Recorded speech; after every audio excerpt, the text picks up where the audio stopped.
develop the trades because they wanted to their kingdom expansion. Because of that, the small villages become the towns and it's most popular for trades. And we also discussed about the spread of Buddhism and the pilgrims, right? So the previous class, last we have discussed about pilgrims. What do you mean by pilgrims? The people wanted to travel the holy places often worship. That is called, the peoples are called pilgrims, or they are known as pilgrims.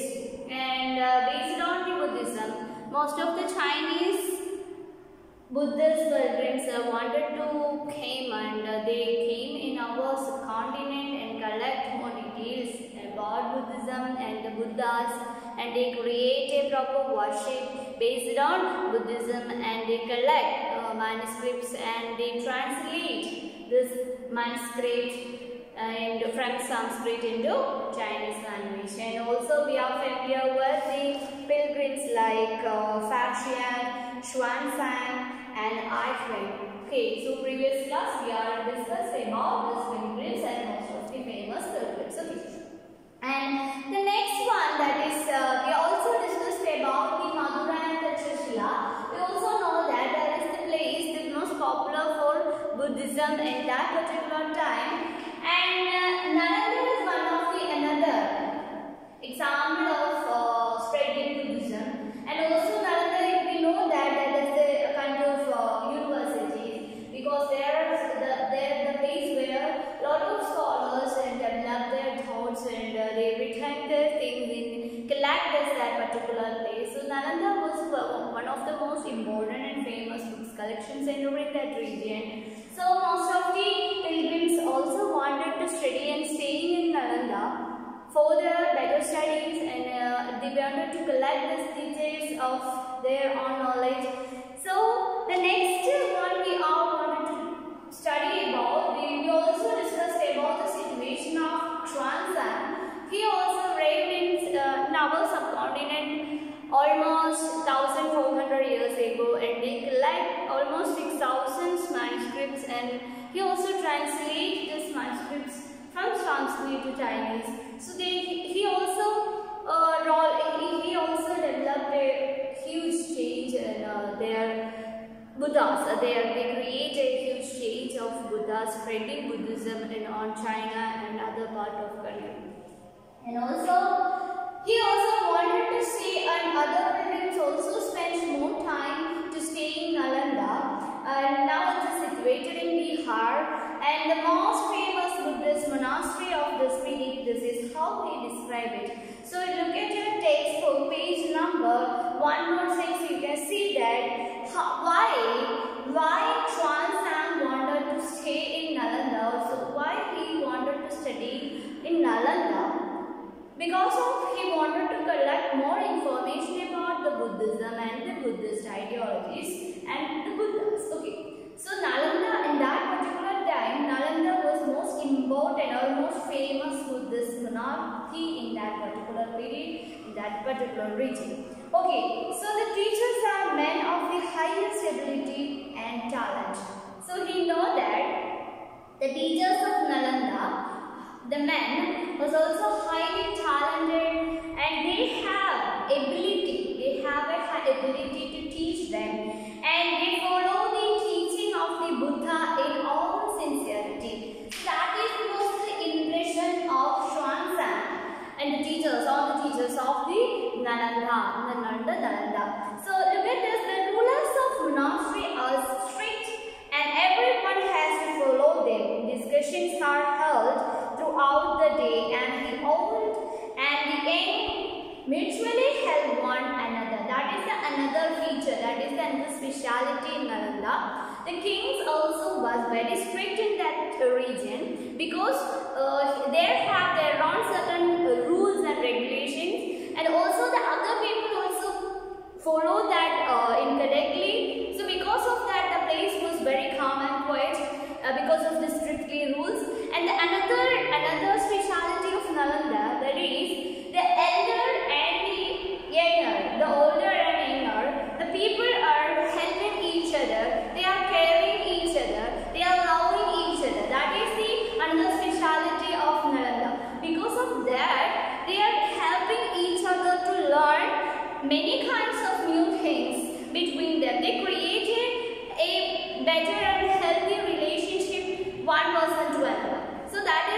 that is why Xuanzang wanted to stay and studying in from Nalanda.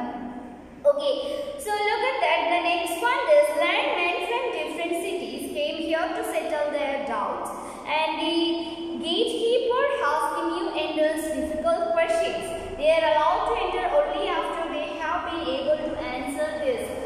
Look at this, the security. And nowadays we can say that is security, right? So the gatekeeper also have knowledge, because in that particular place there is no entries anymore. So the gatekeeper asking some questions for the guests or the people who wanted to enter that Nalanda. So at that particular time, the gatekeeper asking questions, then the person did not answer this question and he did not allow to enter that Nalanda. So that is the another speciality of Nalanda. And 7 or 8 out of every 10 are not able to answer. Look at this. About 10% is or 10 people that is not answering, 7 or 8% did not answer this kinds of question. That is very minor or very little or very several people are answered that questions and they are allowed to enter that Nalanda, enter that particular place, that is Nalanda. Okay, so Nalanda was one of the most famous monarchy in that particular region and that particular time. So that is the specialities of Nalanda. Because of that, Xuanzang also wanted to enter. Actually, they wanted to enter the Nalanda and they wanted to stay in that particular place and wanted to study in Nalanda, because the teachers are very able and they have very talent and they have several kinds of knowledge about that Buddhism. So the Xuanzang was very interested about Nalanda because he wanted to study that cities or that place. Then the last one, this is the reasons why Xuanzang wanted to study in Nalanda. That is the reasons. Okay. So next we are going with the beginning of Bhakti. The beginning of Bhakti.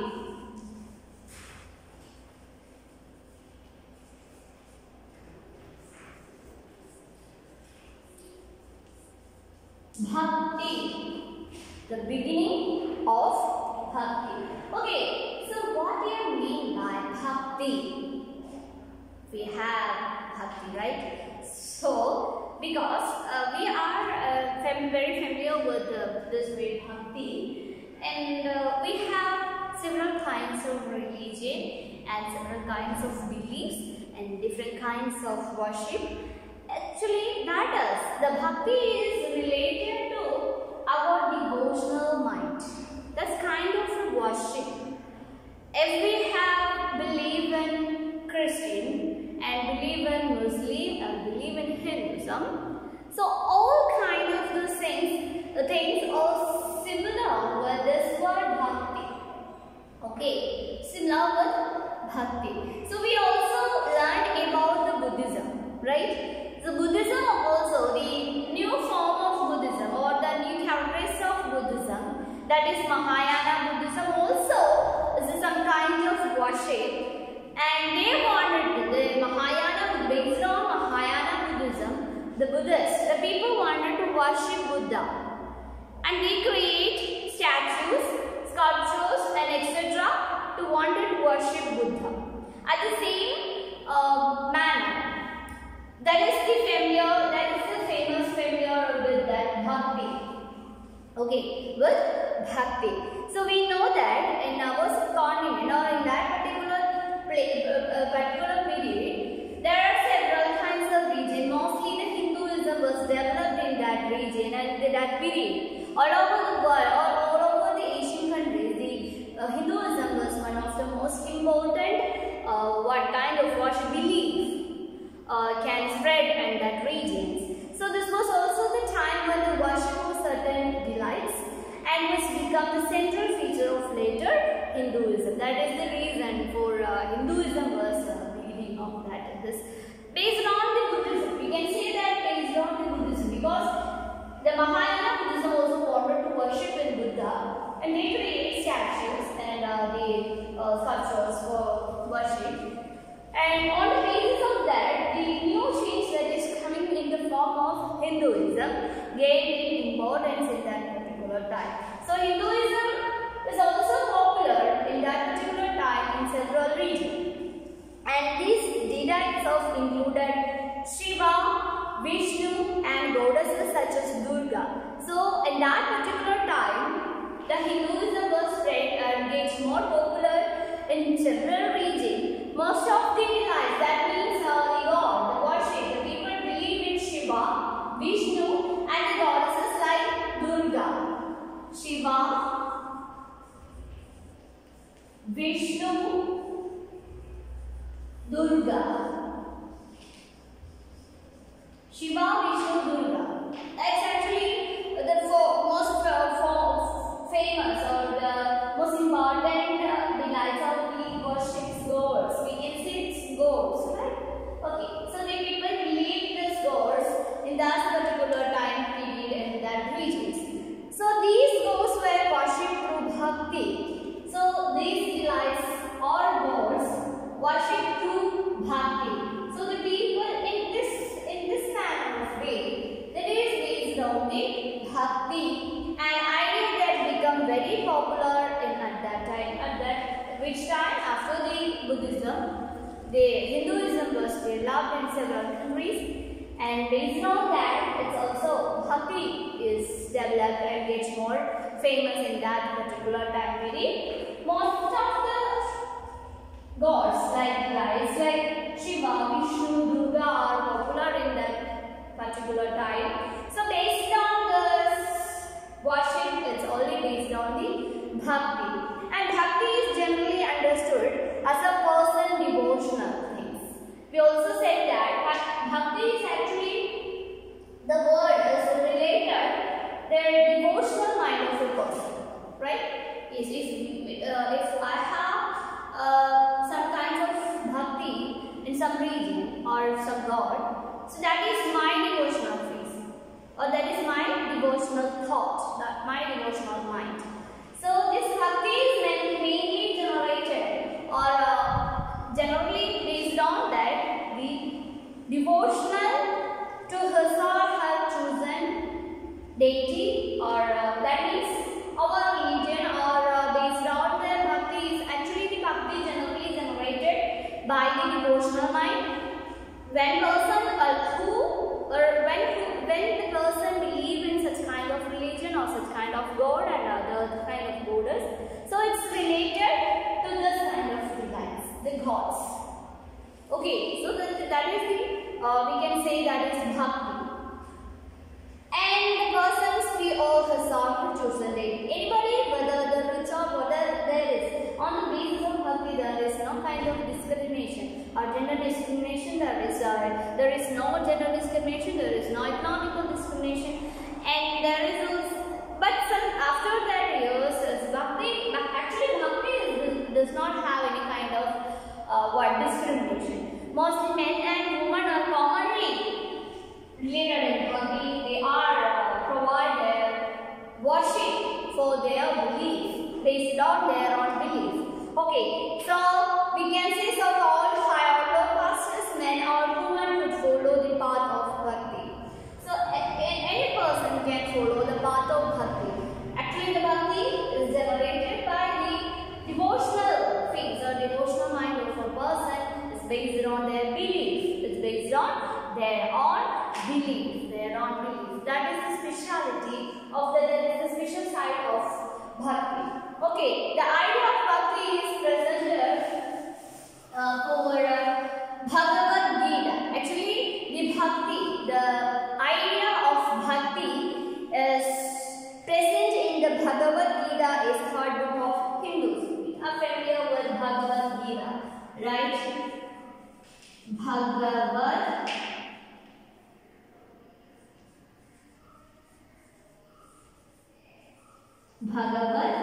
Gita. Actually, the bhakti is present in the book Bhagavad Gita, and this is the one of the most important book for Hindu, and which is included in the Mahabharata. The Mahabharata.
a different part of the country. That is actually.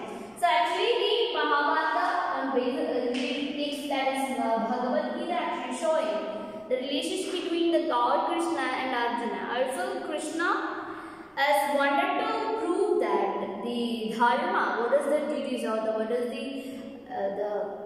results of dharma. Dharma is the most important part of our life and our world. So it's the whole thing is based on dharma. So we want to protect that dharma, and also Krishna gives some kinds of instructions of Arjuna for holding the dharma and the destroying of evils. Like you know that the Mahabharata was held on the two kingdoms like Kaurava and Pandava. So the Lord Krishna wanted to protect that dharma for the world. Okay, so that is, and that kinds of things is most popular in several parts of our country. So those who follow the system of bhakti and devotional and individual worship of God. The bhakti is we can say the bhakti is actually the devotional and the worship. The same time devotional and the personal worship. And we also said that the bhakti is based on the devotional mind of a person and their own belief. So it's based on their own belief. They doing their worship for that particular region or that particular god or goddess, example. So etc. So that is based on a person's devotional mind. Okay, that is real bhakti. And the individual worship of a god or goddess rather than the preference of elaborate sacrifices.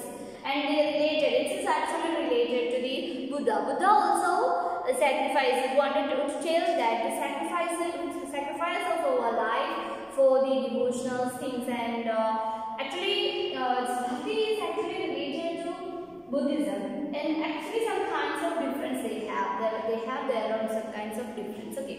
So in Buddhism, it's also providing love and care, and the Buddha wanted to tell, the Buddha tells that each older they get a respect from the environment, so we create a normal and beautiful life in their surroundings also. And he actually, the Buddha, no want to sacrifice any kinds of animals or things for their devotional things.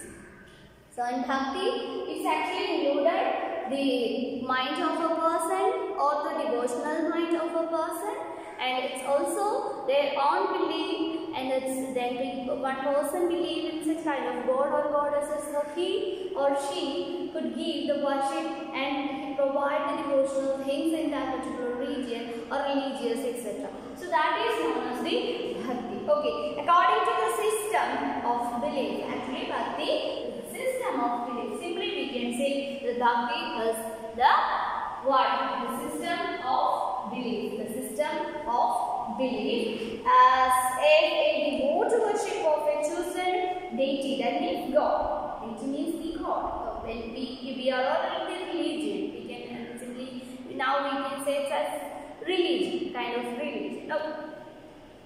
So where deity with a pure heart, the deity will appear in which he or she may desire. So on the basis of bhakti, we said that on the basis of bhakti is a simple part or system of belief. So one person to worship or showing their devotional mind of the particular god or goddesses. So that person have a pure heart. And when the person gives the pure heart worship for a god or goddesses, that is meaningful. If there is no that kind of quality, it is not meaningful. That is the difference of bhakti.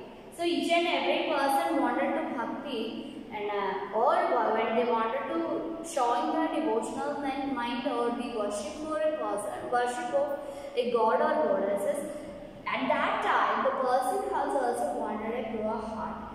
So that is the full of care and love and surroundings for their surroundings. That is the real bhakti. Okay. So deity could be thought of a human being lime trees or any other form. So we can show their bhakti on a person or a lion, or that means animals or trees and kinds. Actually, nature of our nature is also wanted to a bhakti of that, because they wanted to protect our nature. We can say in that kind of mind, in that region. So that is actually different from each other personal viewpoint. And once this idea gained acceptance, artists made beautiful images of these delights. Look at your textbook, page number 107. We also said that in that particular time, the people are believed in bhakti, and also they are believed Shiva, Vishnu, goddesses, Durga. So they are different kinds of god and goddesses. So one of the most important god in that particular time, very popular, that is Vishnu. Vishnu has several the avatars. We can see avataras. So it's also based on the protection of dharma. We can see these kinds of stories in Bhagavad Gita. So we are very familiar with Bhagavad Gita and the avatars of Vishnu. Okay, one of them that is Varaha. Okay, Varaha. Look at this, page number 117. You can see the figure. This is the figure of Varaha. Vishnu as Varaha, and image from Iran and Madhya Pradesh. It's a place in Madhya Pradesh. It's a statue or figure or image from Iran. This magnificent statue is of a special form of Vishnu, the Varaha or boar. According to the Puranas, Vishnu took the shape of boar or Varaha in order to rescue the earth which had stuck into water. Here the earth is known as woman. So that is, it's actually, this is also related to some kinds of dharma and other. It's also in this Varaha, the story based on the Puranas, we can tell that our world is stuck in the water. So the Varaha, the Mahavishnu took the shape of Varaha and saved our earth. So we know that in our earth, it's known as, it's a form of, we can say that is a woman, right? It's a woman. That is a symbol of woman. So the Vishnu protect the woman. So it's actually based on these kinds of stories. So we get these kinds of stories from our Puranas. Okay. So the bhakti, that is the beginning of bhakti. Okay, that is the starting point of bhakti. And the stage where special, these images of the deity were often places within special homes. That is we call temples, right? The special the special place for god or a goddesses, that place we are known as the temples. And places that we describe temples, that is known as temples. And that is we already learned about in our previous chapters some kind of temples, towns, right? In your text, yes. So that is the temple towns also. Like Pandyas, Cholas also built several kinds of temples, and they wanted to show their devotional side or devotional spirit, and in that time. So that is also included. So what do you mean by temples? That the special place of a god or goddess is known as temples. That is known as temple. Okay. So this is actually the beginning of bhakti. After this time, the bhakti, all the Hinduism, all the belief, all the devotional mind gets more popular in several parts of our country. Now it's actually complete. They are almost people are believed in a devotional mind or a particular religion. They worship their own ways and they have their own bhakti in our country. Okay, so look at your text. What do you mean by bhakti? So we have the meaning of bhakti. Page number 109. Look at this. Bhakti comes from the Sanskrit term that is bhaji, meaning to divide or share.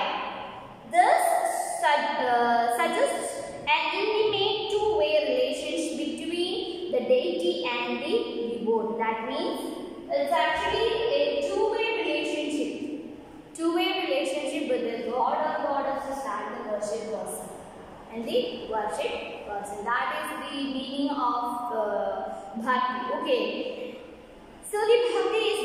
directed towards Bhagavat, which is often translated the God, but also means one who possesses and share Bhagya, literally good fortune or bliss.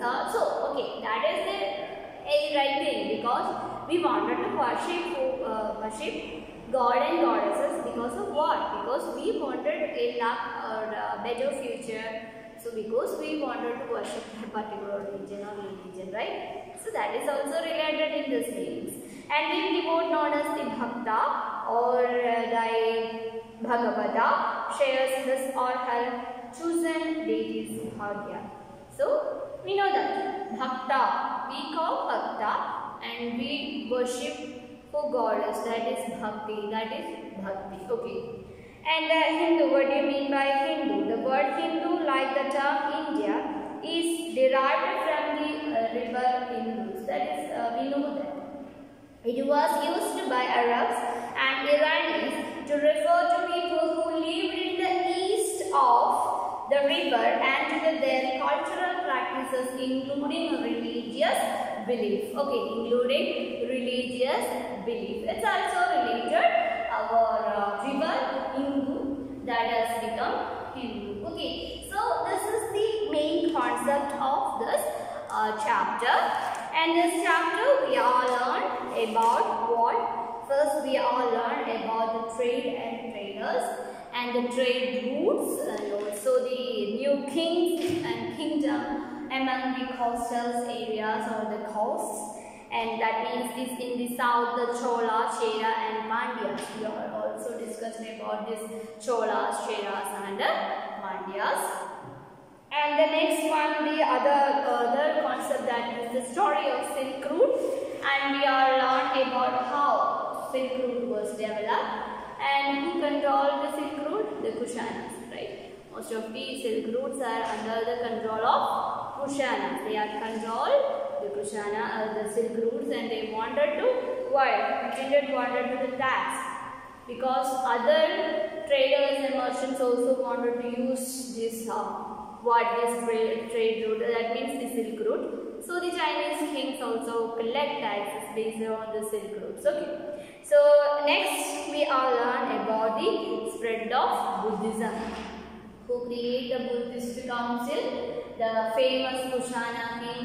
Who's the name? That is, who's that? The Kanishka, right? The Kanishka created Buddhist council around 1900 years ago on his place, where scholars met together and discussing the most important or more important matters. This maybe is based on the social cultural problems or economic problems or administration problems and all the thoughts of ideologies, etc.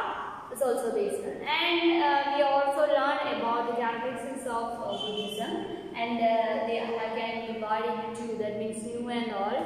The new Buddhist forms, that is known as Mahayana Buddhism. On the basis of Mahayana Buddhism, the Buddhas for them directly. Many of them Bodhisattvas, many of them believed in the Bodhisattva, that is one of the few change of Buddhism.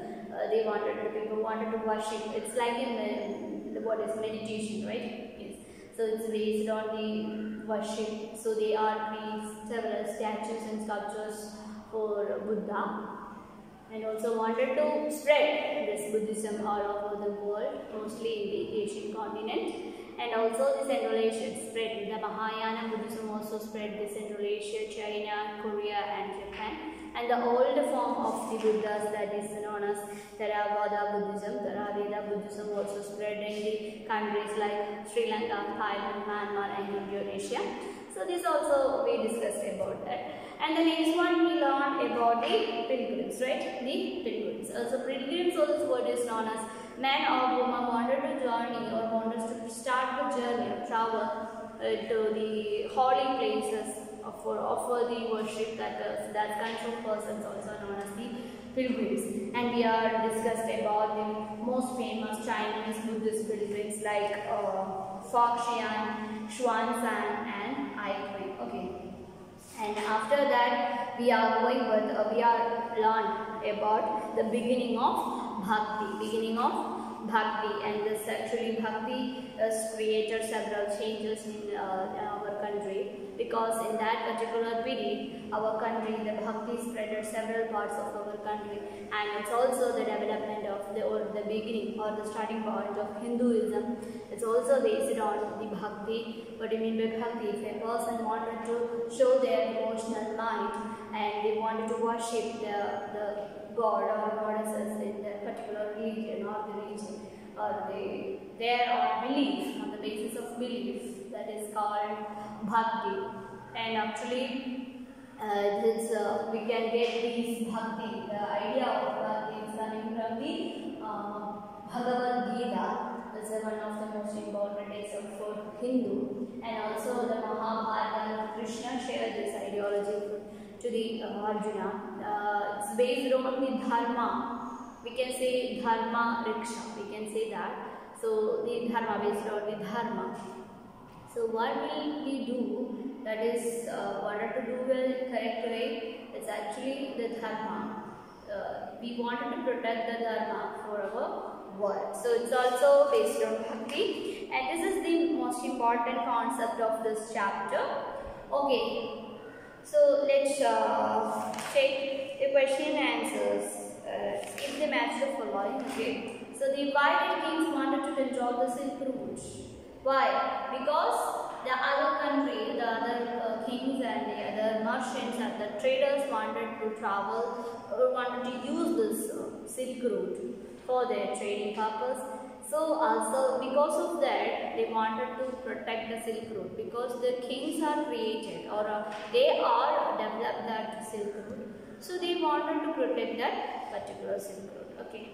So what kind of evidence do historians use to find out about the trade and traders' routes?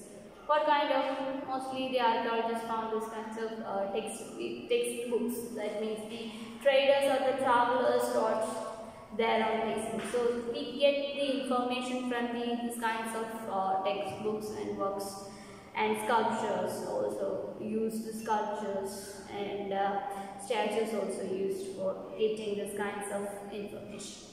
And what were the main features of Bhakti? What were the main features? That is the protection of what? Dharma. And the next one, what is the person wanted to worship or god or a goddesses. In the meaning of Bhakti is the person have a pure heart. That is the main thing. So that is the specialities of Bhakti. And let's discuss. They discuss the reasons why the Chinese pilgrims came to India. Why? Because the beginning of Buddhism in our India, in subcontinent, in our India. So because of that, mostly because of that they can get more information about Buddha and the Buddhism from our country. We have several sculptures and the stoneworks and manuscripts, and the next one, that is one of the institution, that is Nalanda. It's actually the most important thing to collect these kinds of details. So because of that, the Chinese wanted to travel, pilgrims came to India to collect these kinds of information. Okay, sixth question. Why do you think ordinary people were attracted to Bhakti? Why? We also said that in the meaning of Bhakti, there is no any kind of discrimination. Rich or poor, or man or woman, or high class, low class. There is no matter in the basis of Bhakti. In Bhakti, there is a Bhakta and there is a God or goddesses or the deity. That is the only thing we can see in the manner of Bhakti. Because of that, the ordinary people was very interested, or they are attracted to the Bhakti.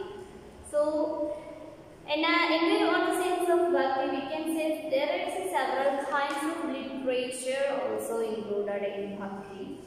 And the poem by the Bhakta, most Bhakti literatures tell us the rich attaining the high status do not automatically ensure a close relationship between between the deity. And also this is the part of a poem composed in the Tamil by Appar, a devote of Shiva. Lord Shiva, and the Tamil composed a poem, Appar, who lived about 1400 years ago. Appar was a Vellala. That means, what do you mean by Vellala? In our previous chapter we also discussed about the Vellala. Previous chapter? Yes, previous chapter, right? Not. Yeah, previous chapter. So the Vellala, that means the land, large amount of land law owners is known as Vellala in the south region, right? So they are the supreme or high class of that particular region or particular place or particular village. So that is known as Vellala. Okay, so the Appar was Vellala. That is some kinds of this. They have several lives. The leaper with rotting limbs, the man who is regards the love of Brahmi, every scavengers, etc. So what this poet regards as more valuable social status or devotion. So in this poem we can see that the poets wanted to show the same devotions and social status actually. So they believe that in this particular region, after we also said that there is no any kind of